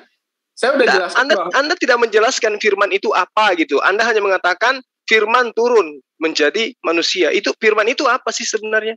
Salah satu definisi firman di dalam Alkitab dijelaskan bahwa firman itu adalah roh, ruah. Ayatnya Yesaya 11 ayat 4 dan ada 2 ayat lain lagi. Dan kalau misalnya melihat di dalam pemahaman iman Anda, coba Anda lihatlah surat 42 ayat 52, 40 ayat 15, 16 ayat 2. Ruh di situ menunjuk pada apa? Kalau di dalam Al-Qur'an jelas, itu tergantung konteks daripada ayatnya. Kalau An-Nahl bercerita tentang wahyu, ya, spirit, itu adalah roh. Begitu juga dalam surah Asy-Syura ayat 52. Kalau di dalam surah Al-Qadar ayat 4 bercerita tentang makhluk langit atau malaikat, ya, makhluk suci. An-Naba ayat 38 juga demikian. Nah, kalau berbicara mengenai Rohul Qudus, itu bercerita mengenai tentang pengantar wahyu, malaikat Jibril atau Gabriel dalam surah Al-Mu'minun ayat 15. Lalu kemudian dalam surah As-Sad 72, Al-Hajr ayat 29, As-Sajdah ayat 9, ruh itu adalah bisa diartikan sebagai makhluk yang diberikan pada ciptaan Allah berupa manusia sehingga manusia itu bisa hidup. Nah, di dalam Al-Mujadilah ayat 22 kalau saya tidak salah ingat, itu sebagai semangat atau kekuatan dari Allah, itu juga adalah roh. Jadi konteks dalam Al-Quran itu tidak seperti Betul. Anda. Hasem itu adalah roh. Ini Pak. Sehingga Anda tidak akan bisa membedakan mana iblis, mana Tuhan Anda. Karena sama-sama roh. Itu loh. Nah, sekarang kalau Anda mengatakan firman itu adalah roh, Yesus itu bukan hanya roh. Dagingnya mau Anda kemanakan? Sebentar. Kita sepakat dulu bahwa konsepnya tentang turunnya firman Allah, baik di iman Anda maupun iman saya, adalah Allah yang bertahta di singgasananya menurunkan firman Allah. Hakikat Allah bukan ciptaan, firman Allah hakikatnya juga bukan ciptaan. Bukan firmannya yang diturunkan kalau dalam ajaran agama Islam. Yang diturunkan itu adalah ciptaannya yang mengantar keinginan Allah. Keinginan Allah itu disebut kehendaknya. Kehendak itulah kemudian disebut dengan firman. Jadi Al-Quran itu bisa sebagai firman majas, bisa sebagai firman nafsi. Apa itu firman majas? Ketika yang Anda ceritakan itu adalah kertasnya, tintanya, bukunya. Tapi firman nafsi ketika Anda berbicara mengenai isi di dalam Al-Quran itu berasal dari keinginan, kehendak, ketentuan Allah. Sama seperti Anda. Keinginan Anda dan ide Anda itu tidak terpisah dengan Anda. Tapi ketika keinginan Anda, ide Anda tuangkan di dalam sebuah kertas, maka ide Anda itu sudah ada dalam kertas, tapi kertas itu bukan Anda. Itulah Al-Quran. Ya, itu Anda harus pahami. Sekarang gini. Allah, di akidah Anda ya, di pemahaman iman Anda, Allah kan menurunkan Quran. Jibril membawa Quran. Quran yang dibawa Jibril ini ciptaan. Ya, kalau sudah dituangkan di dalam sebuah buku, itu bukunya ciptaan. Belum dituangkan, baru dibawa oleh Jibril. Nah, itu bukan ciptaan, tapi kehendak. Kehendak Allah itu bukan ciptaan. Jangan bilang kehendak Allah. Jibril membawanya Quran, Pak. Ya, Bukan Quran yang dibawa sama Jibril. Yang disampaikan Jibril itu adalah kehendak Allah. Itulah yang disebut wahyu. Lalu nuzul Quran itu bagaimana, Pak? Nuzul Quran itu adalah inti ajarannya. Nuzul Quran maksudnya pertama kali wahyu daripada muatan Al-Quran itu disampaikan oleh malaikat Jibril kepada Rasulullah Muhammad SAW. Bukan Al-Quran yang satu buku itu dibawa, bukan.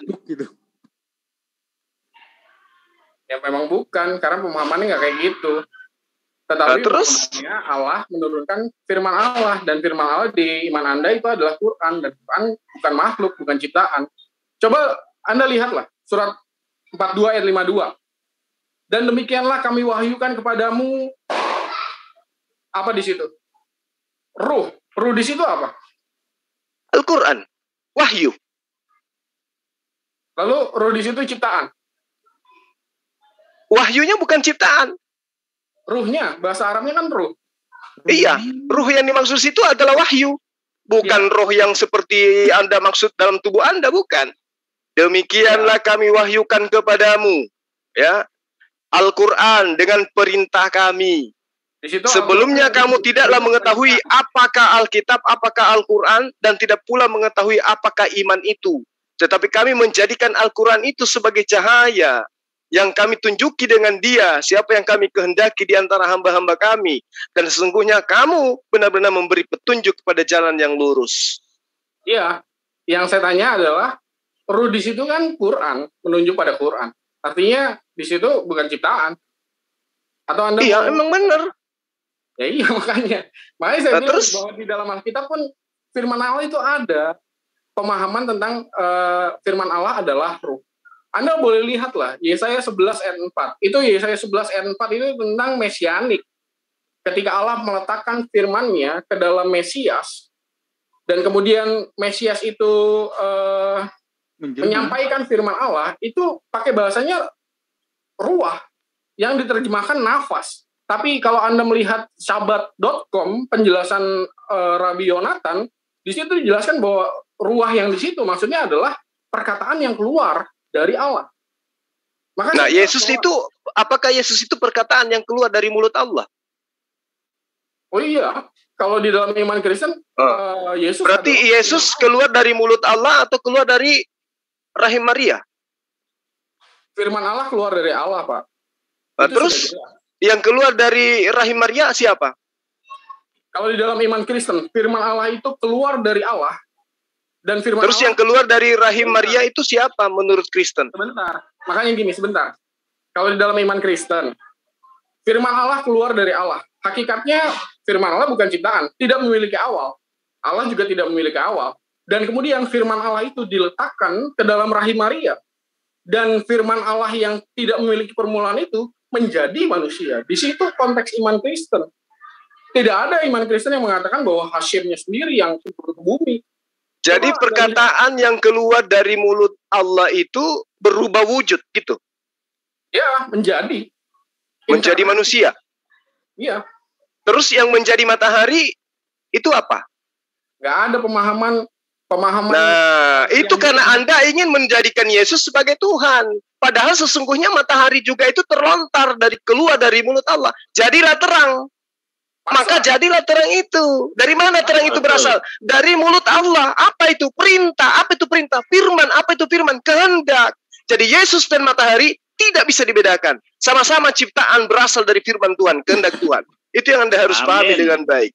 Amin. Betul. Bukan begitu, Bang Billy?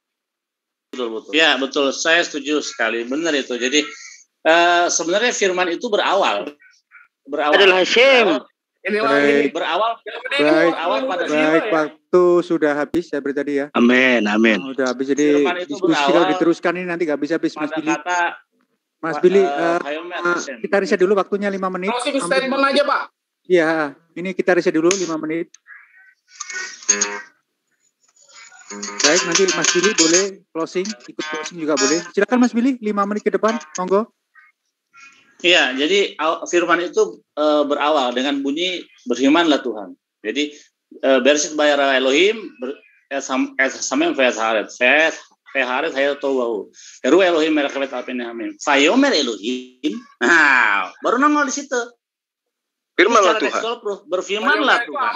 Baru nongol. Iya, tetap Amar kan tetap berkata. Amar itu tetap berkata, dan di dalam teks Elai pun mau berkatakan berfirman lah. Tuh, nggak usah termasuk Amar Allah, bukan ciptaan. Mas Gary, ini closing statement untuk nggak usah. Mas Billy. Ya, jadi nggak usah jauh-jauh ke Hebrew dulu. Ya. Jadi Elai pun berkata berfirman lah Tuhan. Jadi firman itu baru nongol setelah Bereshit bara Elohim bla bla bla bla. Fayomer Elohim yayor fayor. Berfirman lah Tuhan jadilah terang. Jadi terang. Ya, jadi tadi benar, saya setuju dengan pendapat menurut saya brilian itu tadi Akhi Zuma mengatakan Yesus dan matahari itu sama, maksudnya diciptakan difirmankan terus keluar gitu. Apa gimana tadi? Ciptaan. Kalau mau pakai begitu ya, kalau mau pakai terminologi gitu, karena firman Hasem itu baru nongol tadi di ayat ketiga kalau nggak salah. Masih 3 menit Mas Billy? Ya, jadi yang saya aneh memakai sumber-sumber Judaism untuk membenarkan Yesus adalah Tuhan atau yang lainnya ya. Maksudnya saya nggak ngerti definisi ruah itu, roh itu di dalam pemikiran banyak orang Kristen itu seperti apa? Apakah seperti yang hantu melayang-layang begitu, yang kayak Casper atau gimana? Saya nggak ngerti gitu, karena ruah itu tadi bisa semangat ya, bisa angin gitu. Jadi itu juga mesti diluruskan gitu, pemahaman akan ruah. Gitu. Jadi terus tadi ya udah jelas ya kalau firman Hasem itu tidak bersama-sama dengan Hasem jauh, dan bahwa firman itu adalah ciptaan terbukti dengan ngomongnya di ayat ketiga tadi berfirmanlah Tuhan. Nah, baru nongol untuk kata firman. Jadi firman itu belum ada pada saat Hasem belum berfirman gitu. Itu logikanya gitu. Dan sekali lagi perlu diingat ya, kita harus selalu yang mendasar yaitu bahwa Tuhan itu bukan manusia, itu udah harga mati lah, nggak bisa. Kalau Yesus itu mau dianggap sebagai penasehat yang menasihati, yang memberikan nasihat ya, sama seperti tokoh-tokoh agama lainnya yang mempunyai nasihat yang baik ya. Aristoteles dengan nasihat yang baik sebelum Yesus, terus Plato juga dengan nasihat-nasihatnya yang baik, dan juga ada Buddha dengan nasihat yang baik, Krishna dengan nasihat yang baik, nggak apa-apa.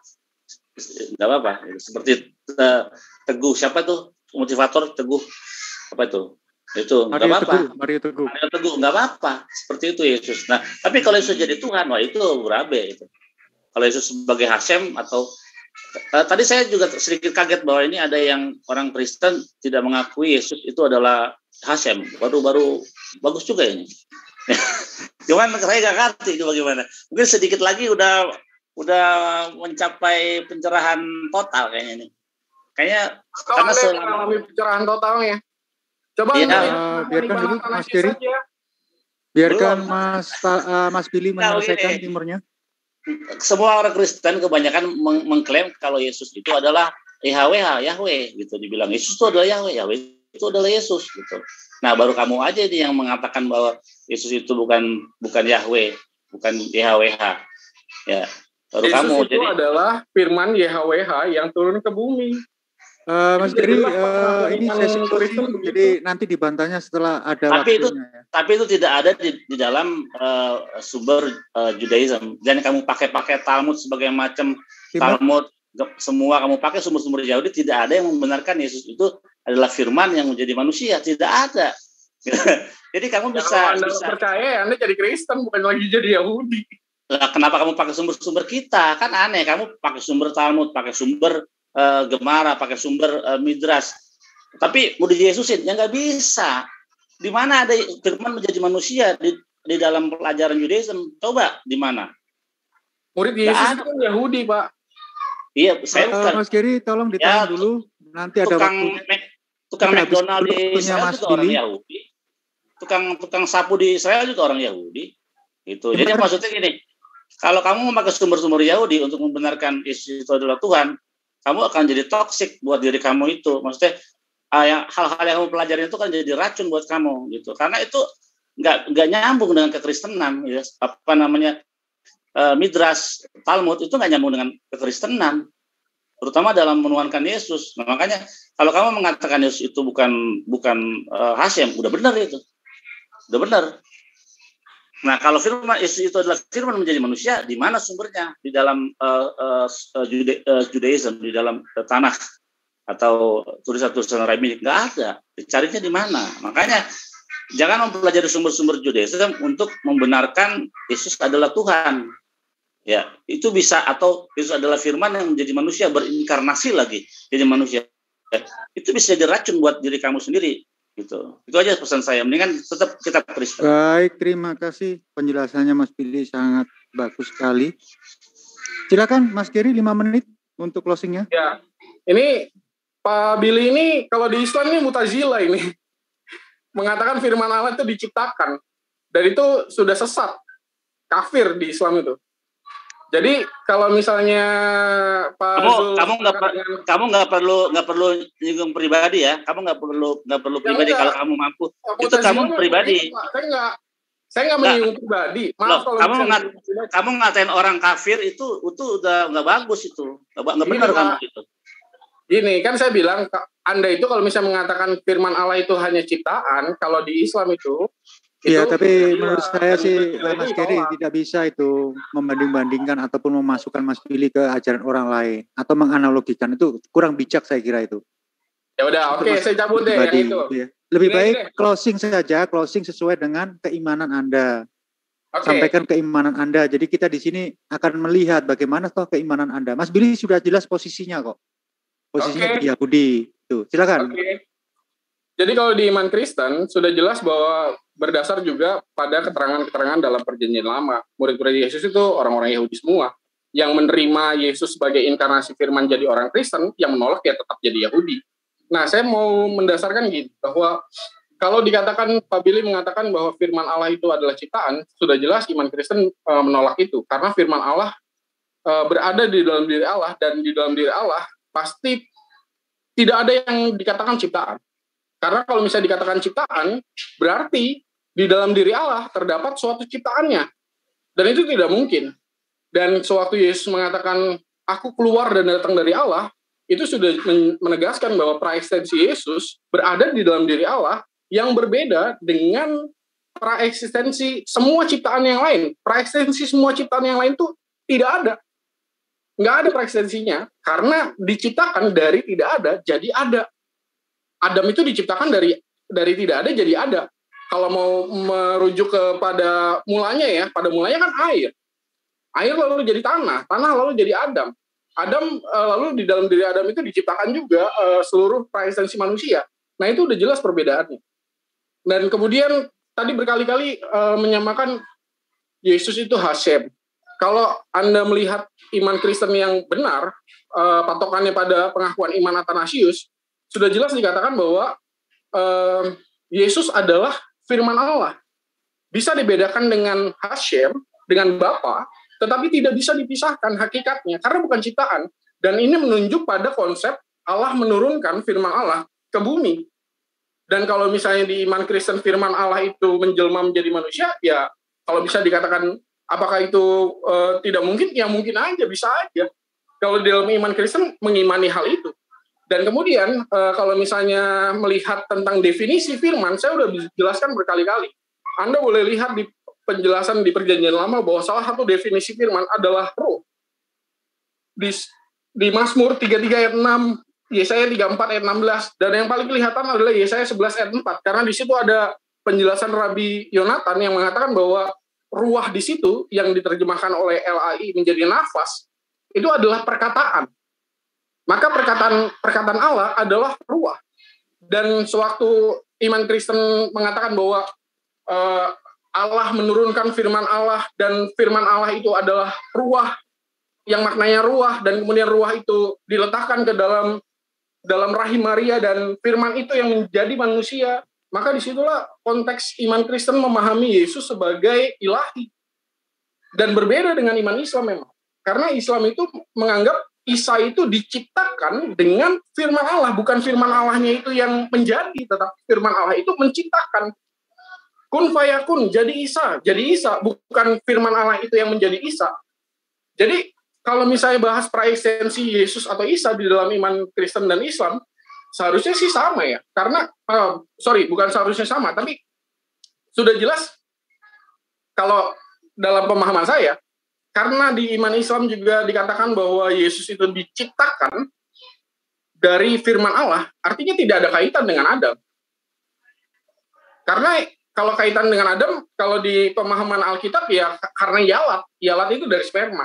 Itu iman Islam. Tapi kalau dalam iman Kristen, Yesus itu inkarnasi firman Allah. Sedangkan di iman Islam, Isa itu bukan inkarnasi firman Allah.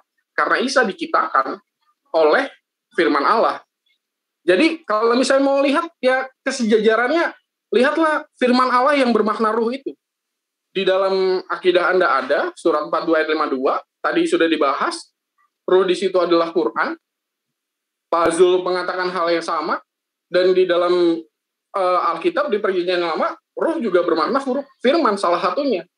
Jadi kalau ngomong tentang praeksistensi, saya paling closing statement-nya adalah sudah jelas di dalam iman Kristen, praeksistensi Yesus tidak berada di surat 7 ayat 172.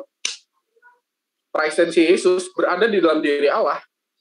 Makanya Yohanes 1 mengatakan firman itu bersama-sama dengan Allah. Dan kemudian Yohanes 8 ayat 42, firman itu aku datang keluar dari Allah. Itu menunjuk pada praeksistensi Yesus yang merupakan prainkarnasinya sebagai firman Allah. Baik, terima kasih untuk closing 5 menit tadi ya. Silakan Mas Zuma untuk closingnya. Baik, saya hanya ingin mengatakan seperti ini, bahwa pada diri Allah itu ada sifat. Salah satu sifatnya itu adalah al-kalam. Apa al-kalam itu? Kemampuan berkata-kata yang dimiliki oleh Allah. Kalau tadi ada yang mengatakan bahwa firman itu memiliki permulaan, itu betul, itu nggak salah. Ya. Apakah Al-Quran itu sudah ada pada masa Musa? Belum. Apakah sudah ada pada masa Abraham? Belum. Tetapi kehendak Allah yang adalah al-kalam Allah yang melekat pada dirinya ada bersama dengan Allah. Tidak punya awal dan tidak punya akhir. Itulah kalamullah. Itulah kalam yang ada pada diri Allah. Tetapi ketika Allah itu berkalam, berfirman, muatan dari perkataannya itu ada permulaannya. Ada permulaannya. Jadi tidak salah ketika ada yang mengatakan bahwa apakah ketika Allah itu berfirman itu tidak memiliki permulaan? Ada. Allah berfirman. Apa kata Allah? Jadilah terang. Nah, disitulah awalnya. Makanya dikatakan proses penciptaan.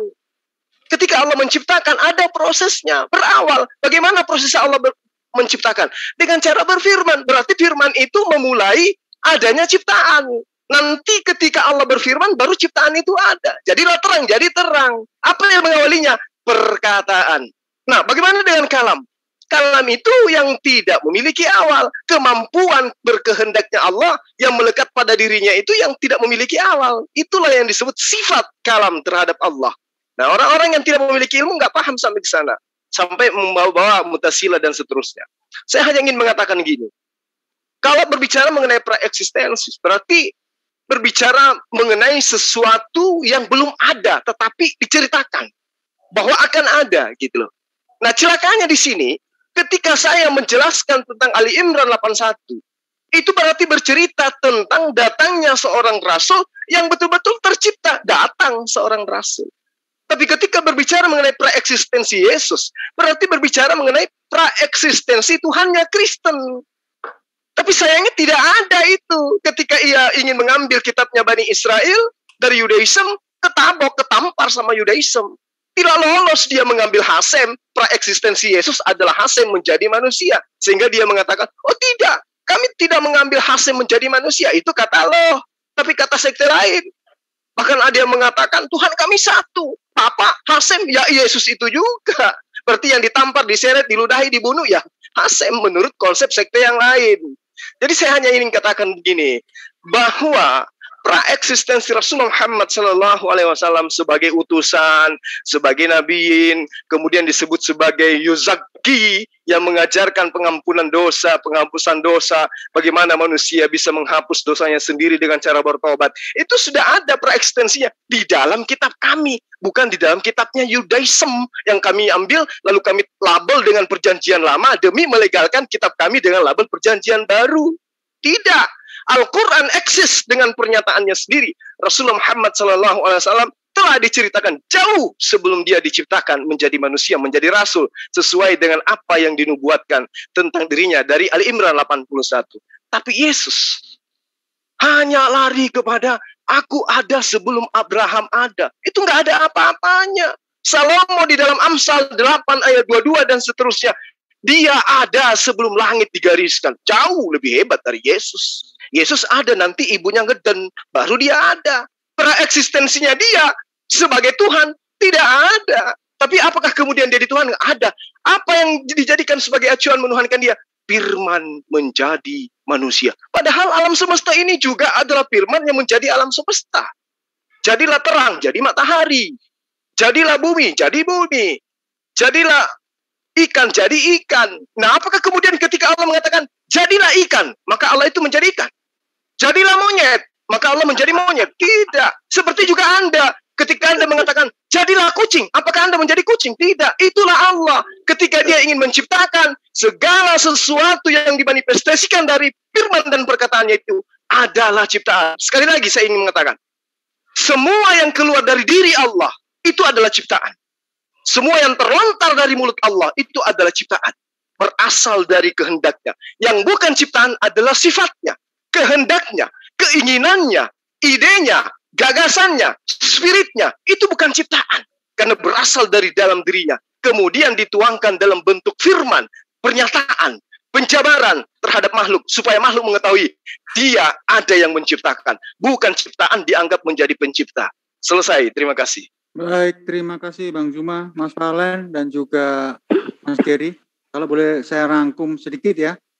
Dari pihak Kristen itu mengatakan bahwa Yesus itu menjelma menjadi, Allah menjelma menjadi Yesus atau jadi Tuhan itu kalau nggak salah. Salah, Pak. Malah dari teman Kristen itu mengatakan. Jangan kasih kesimpulan yang salah dong. Ya, kayak begitulah. Jangan kasih kesimpulan yang salah. Penguatan dari pihak Yahudi, seolah-olah mencari penguatan, tapi dengan jelas tadi Mas Billy mengatakan bahwa Yesus itu sejajar dengan Mario Teguh, seorang motivator. Di Islam, Mas Juma dengan semua argumennya tadi, saya lihat di sana itu Isa atau Yesus itu sebagai utusan. Itu aja lah kesimpulan saya. Jadi di sini ada lintas agama, yang satu Kristen, dua Islam, tiganya Yahudi. Itu sama dari Islam dan Yahudi mengatakan itu bukan Tuhan, tapi di sana di Kristen dengan jelas dan berapi-api menyatakan Yesus itu Allah. Itu kesimpulan ataupun rangkuman dari saya sebagai moderator. Demikian Mas Gary, Mas Juma dan juga Mas Billy, terima kasih ya untuk diskusi hari ini yang cukup baik. Terima kasih Mas Gary, Mas Billy. Terima kasih walaupun kesimpulannya juga tidak tepat. Ya, itu kesimpulan kan, gitu silakan nggak usah dikomentari, nanti yang komentari itu para netizen aja, itu kesimpulan ya, saya. boleh. Perkara ini benar atau salah itu netizen yang akan menilai. Demikian Iwan Villa yang ada di Zoom dan juga yang ada di live comment Zulfikar Official, Zulkifli M. Abbas, Alma Habadiki, dan juga Dau Ilhaq, dan juga channel-channel yang lain yang bersama-sama ikut melive-kan. Saya ucapkan terima kasih untuk atensi kalian dan juga kerjasamanya. Akhir kata saya ucapkan Assalamualaikum warahmatullahi wabarakatuh. Waalaikumsalam warahmatullahi wabarakatuh.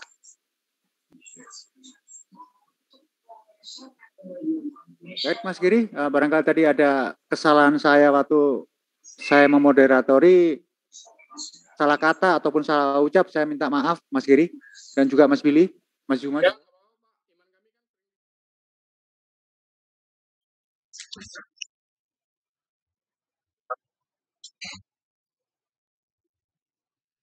Baik, sahabat-sahabat sekalian dimanapun sahabat berada, alhamdulillah seperti biasa ya. Sebelum kita menutup konten kita pada malam hari ini, saya kembali berpesan kepada para sahabat sekalian kaitannya dengan zakat fitrah ya, yang menjadi sebuah kewajiban bagi kita selaku umat Islam. Saya harapkan kepada para sahabat untuk menyalurkan zakatnya ke yayasan kita, di mana ini sangat bermanfaat untuk sahabat-sahabat yang ada di bawah binaan kita, kaitannya dengan para mu'alaf, anak yatim piatu, dan tahfizul Quran. Alhamdulillah para sahabat sekalian, sampai hari ini kita sudah menerima banyak